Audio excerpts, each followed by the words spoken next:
আমার প্রিয় ভাই বোনেরা এবং সমবয়সী বন্ধুরা, তোমাদের জন্য একমাত্র সর্বপ্রথম আমরাই তোমাদের জন্য এখানে মাধ্যমিকে তোমাদের প্রত্যেকটা চ্যাপ্টারের বই ধরে ধরে সমস্ত কিছু আমরা এখানে পড়ানো শুরু করে দিয়েছি। তোমাদের আশেপাশে যেই সমস্ত বন্ধুরা এবছর মাধ্যমিক দেবে তাদের কাছে কিন্তু শেয়ার করে অবশ্যই জানিয়ে দেবে। আমাদের এখানে রেগুলার কিন্তু ক্লাসে চলতে থাকবে। আমরা তোমাদের শুধু এই সমস্ত এখান থেকে তোমাদের বুঝেও তোমাদের সঙ্গে সঙ্গে এখান থেকে যে ধরনের তোমাদের কোশ্চেন আসে, এই চ্যাপ্টার থেকে কতগুলো করে নাম্বার পাওয়া যায়, সমস্ত কিছু ডিটেলসে আমি তোমাদেরকে জানিয়ে দেবো। আজকে আমরা কী শিখবো? ভৌতবিজ্ঞানের যে প্রথম অধ্যায়টা রয়েছে তোমাদের এখানে পরিবেশের জন্য ভাবনা, সেই অধ্যায়টা থেকে আমরা কি শিখবো? বায়ুমণ্ডল শিখবো। এই পরিবেশের জন্য ভাবনা যে চ্যাপ্টারটা রয়েছে, এই চ্যাপ্টারটায় টোটাল তোমাদের 5 নম্বর থেকে থাকে। তোমাদের পরীক্ষায় এখান থেকে টোটাল 5 নম্বর আসবে। 5 নম্বরের মধ্যে 1 নম্বরের একটা কোশ্চেন থাকবে এবং 2 নম্বরের দুটো কোশ্চেন থাকবে। এখানকার জন্য কী কী সাজেশন রয়েছে সেগুলো আমরা পরে তোমাদের সঙ্গে ডিসকাস করবো, কিন্তু তার আগে তোমাদের সমস্ত কিছু অধ্যায়টাকে জানা উচিত। প্রথমে কি রয়েছে আমাদের? বায়ুমণ্ডল। বায়ুমণ্ডলটা কি? ভূপৃষ্ঠ থেকে প্রায় 1600 কিলোমিটার উচ্চতা পর্যন্ত বলা এর বিস্তৃত যে গ্যাসীয় যে আবরণ একটি রয়েছে, আবরণ পৃথিবীকে ঢেকে রয়েছে, তাকে বায়ুমণ্ডল বলা হয়। একদম সিম্পল ভাষায় যদি বলা হয়, তাহলে আমরা যে পৃথিবীতে যেই আমরা ভূমিতে বসবাস করছি, এর উপরে যেই সমস্ত স্তরগুলো রয়েছে, এর উপরে কি বায়ু রয়েছে, এরকম করে বায়ুমণ্ডল চলে গেল। তো বায়ুমণ্ডল উচ্চতা কত রয়েছে? সর্বাধিক সর্বাধিক বলা হয়, ধরে থাকা হয় কত? 1600 কিলোমিটার। তাহলে 1600 কিলোমিটার পর্যন্ত বিস্তৃত যে বায়ুর উচ্চতা পর্যন্ত বায়ুর যে বলয়ের একটা স্তর রয়েছে, সেই স্তর থেকেই আমাদেরকে কী বলা হয়? বায়ুমণ্ডল বলা হয়, যেটি কি অদৃশ্য এবং একটি গ্যাসীয় আবরণ। গ্যাসীয় আবরণ কেন? এই গ্যাসীয় আবরণ এই কারণে এখানে অনেক ধরনের উপাদান রয়েছে, যেগুলোর মধ্যে সবথেকে বেশি উপাদান এখানে পাওয়া যায় কি? নাইট্রোজেন। নাইট্রোজেন পরিমাণ সবথেকে বেশি পাওয়া যায়। Nitrogen, oxygen, carbon dioxide, argon, ozone, hydrogen, জলীয় বাষ্প, ধূলিকণা, এই সমস্ত কিছু নিয়ে আমাদের এই যে বায়ুমণ্ডলের স্তরটা রয়েছে, স্তরগুলো আমাদের বিভক্ত। তাহলে বায়ুমণ্ডলের যে সমস্ত স্তরগুলো রয়েছে, সেই সমস্ত স্তরগুলো এই ধরনের নিয়ে বিভক্ত। এবার কি বলা হয়েছে? বায়ুমণ্ডলের গ্যাসীয় পদার্থের মোট ভর বলা হয় যে ভর প্রায় এখানে 5.5 × 10⁵ টন। তাহলে এই যে মোট যদি ভর যদি জিজ্ঞেস করা হয়, তাহলে ভরটা কত হয়ে যাবে? 5.5 × 10⁵ টন। এবার বায়ুমণ্ডলের এই যে এগুলো রয়েছে, এগুলো যেগুলো স্তরগুলো রয়েছে, সেগুলো স্তরগুলোকে কিছু ভাগে ভাগ করা হয়। এই সমস্ত স্তরের যে ভাগগুলো আছে, সেই সমস্ত ভাগগুলো নিয়ে কিন্তু খুবই আলোচনা করতে লাগবে এবং এগুলো তোমাদের জন্য খুবই গুরুত্বপূর্ণ। আগে দেখে না কি বলা হয়েছে এখানে? বায়ুমণ্ডল পৃথিবীর উষ্ণতা নিয়ন্ত্রণ করে। তাহলে বায়ুমণ্ডল কি নিয়ন্ত্রণ করে? বায়ুমণ্ডল আমাদের পৃথিবীর উষ্ণতা নিয়ন্ত্রণ করে। খুবই গুরুত্বপূর্ণ, মাথায় সবসময় রাখবে। যেগুলোই বলছি সবগুলো কিন্তু মাথার মধ্যে তোমরা সেট করে রেখে দেবে। এরপর কি বলে যে মহাশূন্য বা সূর্য থেকে আগত অতিবেগুনি রশ্মি, কিছু কিছু অতিবেগুনি রশ্মি আছে, এর সঙ্গে সঙ্গে কিছু জীবাণু রয়েছে বা আর কিছু যেগুলো ক্ষতিকারক রশ্মি রয়েছে, সেই সমস্ত রশ্মিগুলোকে আমাদের পৃথিবীতে পৌঁছাতে সেটি আমাদের কি রক্ষা করে? এই বায়ুমণ্ডল। বায়ুমণ্ডলের কোন স্তর রক্ষা করে সেগুলো আমরা জানবো। এবার বায়ুমণ্ডলের উষ্ণতা এবং উচ্চতা ভিত্তিতে কটি ভাগে ভাগ করা হয়? বায়ুমণ্ডলকে টোটাল 5টি ভাগে ভাগ করা হয়ে থাকে। 5টি ভাগ কী কী রয়েছে তোমাদের এখানে? ট্রোপোস্ফিয়ার, স্ট্র্যাটোস্ফিয়ার, মেসোস্ফিয়ার, থার্মোস্ফিয়ার এবং এক্সোস্ফিয়ার। তাহলে কি? ট্রোপোস্ফিয়ারের অপর নাম কি? ট্রোপোস্ফিয়ারের অপর নাম ক্ষুদ্রমণ্ডল। এটাও মনে রাখবে, খুবই গুরুত্বপূর্ণ, অনেকবার কোশ্চেনটা এসছে। এরপরে তোমাদের ট্র্যাটোস্ফিয়ারের অপর নাম কি? শান্তমণ্ডল। একে কী বলা হয়ে থাকে? শান্তমণ্ডল বলা হয়। এখানে ঝড় ঝাপটা এই সমস্ত কিছু দেখা যায় না, এই জন্য একে কী বলা হয়? শান্তমণ্ডল। এখান দিয়ে আমাদের কি জেট প্লেনগুলো যাতায়াত করে, এগুলো আমরা জানবো একটু পরে।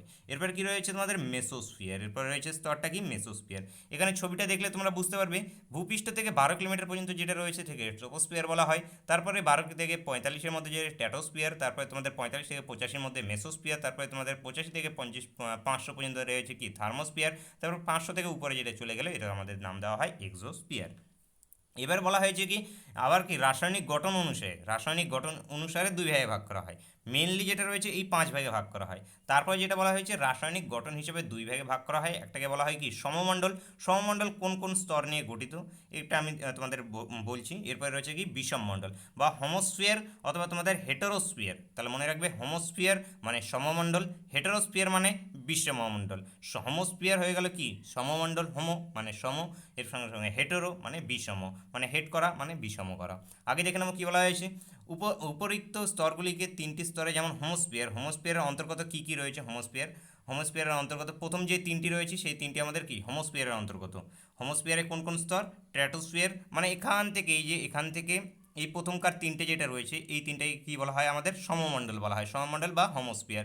তারপরে উপরের যে দুটো রয়েছে এই দুটোকে বিষমমণ্ডল অথবা হেটেরোস্ফিয়ার বলা হয়ে থাকে। তাহলে আশা করি মনে থাকবে, ছবিটা মনে রাখবে। ছবিটা মনে থাকলে তোমাদের অনেক কিছুই মাথার মধ্যে চলে আসবে। এরপর আমাদের প্রত্যেকটা স্তর এক এক করে আমাদেরকে জানতে লাগবে। এরপর এখানে কী বলা হয়েছে? এই যে আন্ডারলাইন করে এটা রাখবে, উষ্ণতা বৃদ্ধিতে বিভিন্ন স্তরের ক্ষেত্রে উষ্ণতার পরিবর্তন বিভিন্ন রকম হয়ে থাকে। প্রতিটি স্তরের ক্ষেত্রে চাপ ক্রমশ কমতে থাকে। তাহলে প্রতিটি স্তরের ক্ষেত্রে চাপ ক্রমশ কমতে থাকে। ভৌতবিজ্ঞানে তোমাদের ছোট ছোট কোশ্চেনগুলোই কিন্তু এসে থাকে। তোমরা জানো যে ভৌতবিজ্ঞানে কোনো বড় কোশ্চেন নাই, ম্যাক্সিমাম 3 নম্বরের কোশ্চেন তোমাদের এখানে। সেই জন্য প্রত্যেকটা লাইন তোমাদের পড়াটা খুবই জরুরি এবং প্রত্যেকটা লাইন থেকে তোমাদের এখানে কোশ্চেন আসবে। এবং ভৌতবিজ্ঞানের সব থেকে বেশি তোমাদের যত ধরনের তোমরা শর্ট কোশ্চেন পড়তে পারবে তত তোমাদের নাম্বার বেশি উঠবে। আগে দেখে নেবো কী বলা হয়েছে এখানে। ট্রোপোস্ফিয়ার নিয়ে আমাদের এবার আলোচনা করতে লাগবে। ভূপৃষ্ঠ থেকে 12 কিলোমিটার পর্যন্ত যে স্তরটি বিশিষ্ট সেটাকে বলা হয় ট্রোপোস্ফিয়ার বলা হয়ে থাকে। এখানে টোটাল যে বায়ুমণ্ডল রয়েছে, বায়ুমণ্ডলের আয়তনের 70% ভর এই অঞ্চলেই রয়েছে, 75% ভর এই অঞ্চলে রয়েছে। এই অঞ্চলে বায়ু সর্বদা গতিশীল, এই অঞ্চলে বায়ু সর্বদা গতিশীল থাকে। উচ্চতার পরিবর্তে উষ্ণতার পরিবর্তন ঘটে। মানে যত আমি উপরের দিকে উঠবো তত আমাদের কি এখানে আমাদের কি উষ্ণতা কি কমতে থাকবে অথবা বাড়তে থাকবে। আমাদের কি আমরা যদি যত উপরের দিকে উঠি তত কি হবে, এখানে উষ্ণতা কমবে অথবা আমাদের কি হবে, বাড়বে। এরপর কি বলা হয়েছে এখানে, নিয়ত জলবায়ু পরিবর্তন ঘটে। এখানে আমাদের জলবায়ুর পরিবর্তন ঘটে। তোমরা দেখেছো অবশ্যই জলবায়ু কখনো শীতকাল, কখনো গ্রীষ্মকাল, কখনো বর্ষাকাল, জলবায়ুর পরিবর্তনগুলো ঘটে থাকে।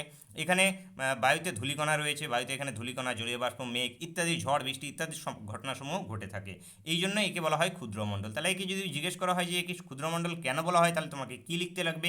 আমাদের যে বায়ুমণ্ডল যে স্তরটি রয়েছে স্ট্রোপোস্ফিয়ার, এই স্ট্রোপোস্ফিয়ারকে ক্ষুদ্রমণ্ডল বলার কারণ হলো গিয়ে এখানে বায়ুতে ধূলিকণা, জলীয় বাষ্প, মেঘ ইত্যাদি থাকে ও ঝড় বৃষ্টি, বজ্রপাত ইত্যাদি প্রাকৃতিক ঘটনাসমূহ ঘটে বলে একে আমাদেরকে ক্ষুদ্রমণ্ডল বলা হয়ে থাকে। ক্ষুদ্রমণ্ডল কোশ্চেনটা কিন্তু খুবই গুরুত্বপূর্ণ, খুবই ইম্পর্টেন্ট যে ট্রোপোস্ফিয়ারকে ক্ষুদ্রমণ্ডল কেন বলা হয়। আগে দেখে নেবো কী বলা হয়েছে, এই অঞ্চলে ভূপৃষ্ঠের উষ্ণতা এবং জলচক্রকে নিয়ন্ত্রণ করে। তাহলে এই অঞ্চলটি কী করে, ভূপৃষ্ঠের উষ্ণতা এবং জলচক্রকে নিয়ন্ত্রণ করে। তারপর কী বলা হয়েছে, জীবধারণের জন্য জীবধারণের জন্য যে সমস্ত উপাদান তোমাদের অক্সিজেন, কার্বন ডাইঅক্সাইড, নাইট্রোজেন, জলীয় বাষ্প ইত্যাদি এই স্তরেই থাকে। এরপর যেটা খুবই গুরুত্বপূর্ণ এবং খুবই ইম্পর্টেন্ট সেটা হলো গিয়ে উচ্চতা বৃদ্ধিতে এই স্তরের উষ্ণতা ও চাপ কমে। এই জিনিসটা খুবই ইম্পর্টেন্ট, আন্ডারলাইন করে রাখবে তোমাদের বইয়ের মধ্যে। কি বলা হয়েছে, উচ্চতা বৃদ্ধিতে যত উচ্চতা বাড়বে, যত আমি বেশি উপরের দিকে উঠবো, এই স্তরের উষ্ণতা মানে তাপমাত্রা তত বাড়তে থাকবে এবং চাপও তত এখানে বাড়তে থাকবে না, তত কমতে থাকবে। তাহলে আমি যত এর উপরে উঠবো, যত উচ্চতায় উঠবো, তত এর কি উষ্ণতা এবং চাপ উভয়ই এখানে তোমাদের কি হবে, কমতে থাকবে। তাহলে মনে হয় যে সূর্যটা আমাদের রয়েছে, সেই জন্য কি মনে হয় যে যে কোনো জায়গাতেই আমরা কি উঠি, যদি উপরে উঠি তাহলে সেই জায়গাটাতেই আমাদের কি তাপমাত্রা বেড়ে যাবে, কিন্তু এরকম হয় না। স্তর অনুযায়ী এই সমস্ত জিনিসগুলো ডিফারেন্ট করে। যেমন আমাদের এই স্তরটি যেটা রয়েছে ট্রোপোস্ফিয়ার স্তরে যত আমি উচ্চতা আমাদের বাড়বে, বৃদ্ধি পাবে, এর সঙ্গে সঙ্গে উষ্ণতা ও চাপ উভয়ই কমবে। আগে দেখে নাও কি বলা হয়েছে, প্রতি কিলোমিটারে এখানে উচ্চতা বৃদ্ধিতে প্রায় উষ্ণতা কত ডিগ্রি করে হ্রাস পায়। খুবই খুবই খুবই গুরুত্বপূর্ণ, আন্ডারলাইন করে রাখবে। কি বলা হয়েছে, প্রতি 1 কিলোমিটার যত আমি উপরে উঠব, এই যে আমি মাটি থেকে যত 1 কিলোমিটার আমি উপরে উঠব, তত 6.5 ডিগ্রি করে উষ্ণতা কমতে শুরু করে দেবে। আগে কি বলা হয়েছে দেখে নাও, এই স্তরের উপরের দিকের উষ্ণতা একদম ম্যাক্সিমাম যেই জায়গাটা রয়েছে, এই স্তরটি কত থেকে বলা হলো, 0 থেকে 12 কিলোমিটার পর্যন্ত এই স্তরটি রয়েছে। তাহলে 0 থেকে 12 কিলোমিটার পর্যন্ত যখন আমি পৌঁছে যাব, তখন এই জায়গায় স্তরের একদম যেটা একদম মিডিল লাইন, যেটা একদম তোমাদের কন্ট্যাক্ট লাইন, যেটা একদম তোমাদের বর্ডার লাইন, সেই বর্ডার লাইনে তোমাদের উষ্ণতা কত হবে, এই বর্ডার লাইনে উষ্ণতা হবে -56 ডিগ্রি। খুবই গুরুত্বপূর্ণ, খুবই ইম্পর্টেন্ট, সব কিছু জিনিস তোমাদের মাথায় রাখতে লাগবে। এরপরে একটা কোশ্চেন এখানে এসে থাকে, ট্রোপোস্ফিয়ার এবং স্ট্র্যাটোস্ফিয়ার, মানে যেই দুটো স্তর দেখলাম ট্রোপোস্ফিয়ার, স্ট্র্যাটোস্ফিয়ার, তারপরে এখানে যেই স্তরগুলো আমাদের রয়েছে, ঠিক এই যে ট্রোপোস্ফিয়ার এবং স্ট্র্যাটোস্ফিয়ার, এই দুটো স্তরের মাঝখানে একটা স্তর আছে। এই যে এখানে মাঝখানে একটা তোমাদের এখানে পর্দা হিসেবে এখানে ধরা হয়। এই মাঝখানের যে জায়গাটা রয়েছে তাকে কী বলা হয়, একে বলা হয় ট্রোপোপজ। কী বলা হয়ে থাকে, একে ট্রোপোপজ বলা হয়ে থাকে। এখানে বলা রয়েছে যে অঞ্চলে ট্রোপোস্ফিয়ার এবং স্ট্র্যাটোস্ফিয়ার সংঘর্ষ ঘটে এবং উচ্চতার সঙ্গে উষ্ণতার কোনো পরিবর্তন ঘটে না, সেই অংশকে কী বলা হয়, ট্রোপোপজ বলা হয়ে থাকে। তাহলে ট্রোপোপজ কাকে বলা হয়ে থাকে, খুবই গুরুত্বপূর্ণ, খুবই ইম্পর্টেন্ট, এটাও তোমরা আন্ডারলাইন করে রাখবে। নেক্সট দেখে নেবো আমরা কি, স্ট্র্যাটোস্ফিয়ার। পরের স্তরে চলে যাবো, স্ট্র্যাটোস্ফিয়ার কি বলা হয়েছে, ভূপৃষ্ঠ থেকে এটা কি আমাদের 12 কিলোমিটার পর্যন্ত যেটা রয়েছিল তোমাদের ট্রোপোস্ফিয়ার, তারপরে 12 কিলোমিটার থেকে শুরু করে 45 কিলোমিটার পর্যন্ত যেটা রয়েছে সেটি কি হয়ে যাবে, আমাদের ট্রোপোস্ফিয়ার হয়ে যাবে। এই অঞ্চলে খুব কম পরিমাণ বায়ু থাকায় এই অঞ্চলে কি বায়ুর পরিমাণ থাকে না, এই অঞ্চলে খুব পরিমাণ বায়ু তারপরে ধূলিকণা, তারপরে জলকণা ইত্যাদি থাকে না বললেই চলে এখানে। তাই এই অঞ্চলকে শান্ত মণ্ডল বলা হয়। তাহলে এই কোশ্চেনটা এসে থাকে ট্রোপোস্ফিয়ারকে শান্ত মণ্ডল কেন বলা হয়? তাহলে ট্রোপোস্ফিয়ারকে ঠিক একইভাবে আমরা লিখবো যেমন তোমাদের স্ট্র্যাটোস্ফিয়ারকে যেহেতু তোমাদের ওখানে ক্ষুদ্রমণ্ডল বলা হয়, যেহেতু ওখানে ধূলিকণা তারপরে বায়ু, মেঘ, ঝড়, বৃষ্টি ইত্যাদি হয়ে থাকে, সেই জন্য তাকে ক্ষুদ্রমণ্ডল বলা হয়। ঠিক একইভাবে এখানে আমাদের কি উল্টো হয়ে যাবে, এখানে ধূলিকণা, জলীয় বাষ্প, ঝড়, বৃষ্টি, মেঘ ইত্যাদি হয় না বলে এখানে একে শান্তমণ্ডল বলা হয়ে থাকে। এই শান্তমণ্ডল হওয়ার জন্য এখানে এই ধূলিকণা, মেঘ, বৃষ্টি, ঝড়, বিজলি, বজ্রপাত এই সমস্ত কিছু না থাকার জন্য জেট প্লেনগুলো এই স্তর দিয়ে চলাফেরা করে। যে সমস্ত প্লেনগুলো তোমরা দেখো, সেই সমস্ত প্লেনগুলো যেগুলো রয়েছে এই স্তর দিয়েই যাওয়া আসা করে। এরপরে খুবই গুরুত্বপূর্ণ যে পয়েন্টটা রয়েছে এখানে, উচ্চতা বৃদ্ধিতে এই স্তরের উষ্ণতা বাড়ে কিন্তু চাপ করে। তারপরে কি 45 আমরা কি 12 থেকে 0 থেকে 12 পর্যন্ত যে গেলাম, উপরে গেলাম, তখন কি হচ্ছিল এখানে আমাদের যত উচ্চতা বাড়ছিল তত আমাদের কি উষ্ণতা কমছিল। কিন্তু এইবার যে স্তরটা এসে গেছে, পরের স্তরটা যেটা রয়েছে, পরের স্তরটাতে আমরা যত উপরের দিকে উঠব তত উষ্ণতা কি হবে, বাড়তে আবার শুরু করে দেবে, কিন্তু সেখানে আবার চাপটা কমতে শুরু করে দেবে। আগে এখানে কি বলা হয়েছে, এখানে অক্সিজেন প্রায় না থাকায় শ্বাস নেওয়ার কষ্ট হয়। এখানে অক্সিজেন না থাকার জন্য শ্বাস নেওয়ার খুব কষ্ট হয়, এখানে শ্বাস নেওয়া যায় না। সেই জন্য তোমরা দেখেছো কেউ যদি অনেকে যখন মাউন্টেনে ওঠে, যখন কোনো পাহাড়ে ওঠে, পাহাড়ে তারা অক্সিজেন নিয়ে যায়, কারণ অক্সিজেন নিয়ে যাওয়ার ফলে তাদেরকে সুবিধা হয়। তারপরে কি বলা হয়েছে দেখে নাও, এই অঞ্চলে ওজোন গ্যাসের একটি স্তর আছে যেটি ভূপৃষ্ঠের সাপেক্ষে 16 কিলোমিটার উপর থেকে শুরু করে 30 কিলোমিটার উচ্চতা পর্যন্ত বিস্তৃত। তাহলে যদি জিজ্ঞেস করা হয় ওজোন যে গ্যাসটা রয়েছে, ওই অঞ্চলে যে ওজোন গ্যাস যে স্তরটা রয়েছে সেটি কোন স্তরে রয়েছে, সেটি কোথায় রয়েছে, ট্রোপোস্ফিয়ারে রয়েছে। এবং সেই ওজোনের যে আমাদের স্তরটা আছে, এই স্তরটা থাকার জন্য আমাদের সূর্যের রেজ থেকে অতিবেগুনি আসা রশ্মিগুলো থেকে আমাদের বাঁচিয়ে দেয়। আগে দেখে নেব কী বলা হয়েছে, বায়ুমণ্ডলের উপস্থিতিতে মোট ওজোন গ্যাসের 90% এখানেই থাকে। তাহলে ওজোন গ্যাস সব থেকে বেশি কোথায় থাকে, তোমাদের ট্রোপোস্ফিয়ারে, এখানে ওজোন গ্যাস সব থেকে বেশি থাকে। এবার তোমাদের কি আমাদের কি প্রথম স্তর থেকে দ্বিতীয় স্তরে যাওয়ার জন্য মিডিলে একটা এখানে কি একটা নাম দিলাম আমরা, সেটাকে কি বললাম আমরা, ট্রোপোপোজ বললাম। তারপরে যেটা রয়েছে এই যে দুটো স্তরের মিডিলে একটা জায়গাটা থাকবে, সেই মিডিলের জায়গাটাকে কি বলা হবে, ট্রোপোপোজ বা স্ট্র্যাটোপোজ বলা হয়ে থাকবে, এটাকে স্ট্র্যাটোপোজ বলা হয়ে থাকবে। এখানে দেখে নাও, ট্রোপোস্ফিয়ার এবং মেসোস্ফিয়ার সংযোগস্থলে যে অঞ্চলের উষ্ণতা কোনো পরিবর্তন ঘটে না, সেই অঞ্চল থেকে কী বলা হয়, ট্রোপোপোজ বলা হয়ে থাকে। নেক্সট দেখে নেবো আমাদের মেসোস্ফিয়ার। মেসোস্ফিয়ারে কী কিছু বলা রয়েছে, এটি ভূপৃষ্ঠের সাপেক্ষে 45 থেকে এখানে 85 কিলোমিটার পর্যন্ত বিস্তৃত। এখানে এই স্তরে সামান্য পরিমাণে নাইট্রোজেন, অক্সিজেন, O2+, N2+ থাকে, এই সমস্ত জিনিস অল্প পরিমাণে থাকে।